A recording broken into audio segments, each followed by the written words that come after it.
अस्सलाम वालेकुम, क्या हाल है सब दोस्तों का? ठीक ठाक है। अच्छा यार, आज जो टॉपिक चूज़ किया है उसको आपने देखा ही होगा, सामने अपेयर हो रहा है कि हराम की कमाई के फ़ायदे। अब वो फ़ायदे क्या हैं, ये थोड़ा सा क्रिटिसाइज़ करने के लिए उसको फ़ायदे इन्वर्टेड कॉमास में समझ लीजिए। अब ये रियल स्टोरी है मेरे अपने जानने वाले मेरे क्लास फेलो की है, क्योंकि वाले साहब टैक्स डिपार्टमेंट में हुआ करते थे।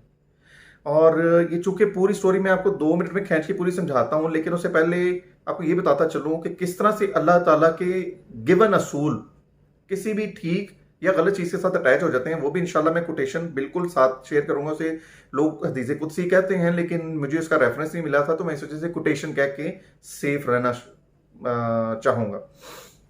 अब ये अंकल के 2 बच्चे हैं, एक बेटी हैं और एक बेटा है। बेटा मेरे साथ पढ़ता रहा है, कनाडा में बड़ा ज़बरदस्त सेट है और अच्छी जॉब कर रहा है, और सुबह सुबह काम पे जाते हैं, शाम को काम से वापस आ जाते हैं।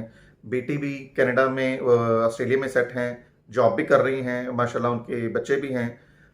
अंकल अंकल ने सारी उम्र दबा के हराम के पैसे इकट्ठे किए और लाखों रुपए इकट्ठे किए। दिरहम सॉरी, क्योंकि मैं दुबई में रह रहा हूँ तो मुंह से स्लिप होके निकल गया। तो अब उन्होंने किया क्या, होना तो ये चाहिए था रिटायरमेंट के बाद आपने जितना पैसा जमा किया अपने बच्चों को अपने साथ रखें या उनके साथ शिफ्ट कर दें और इसे इंजॉय कीजिए। लेकिन हराम का पैसा ना, आप इसे इंजॉय नहीं कर सकते, ये याद रखिएगा। हराम का पैसा आपको थका देता है, मरवा देता है। अंकल को वो आदत पड़ गई है, जो गाना है ना कि मुझे तो तेरी लत लग गई, तो अंकल को हराम कमाने की लत लग गई है। अब वो जाते नहीं है, उन्होंने कंसल्टेंसी खोल ली है। बुढ़ापा है, 60 साल से ऊपर उनकी एज हो गई है।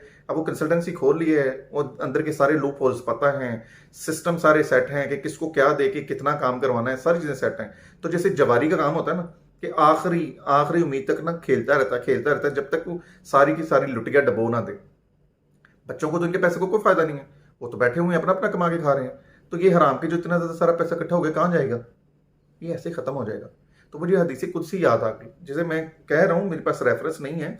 अक्सर जगह पे आपने इसे सुना होगा, ए बंदे एक मेरी चाहत है एक तेरी चाहत।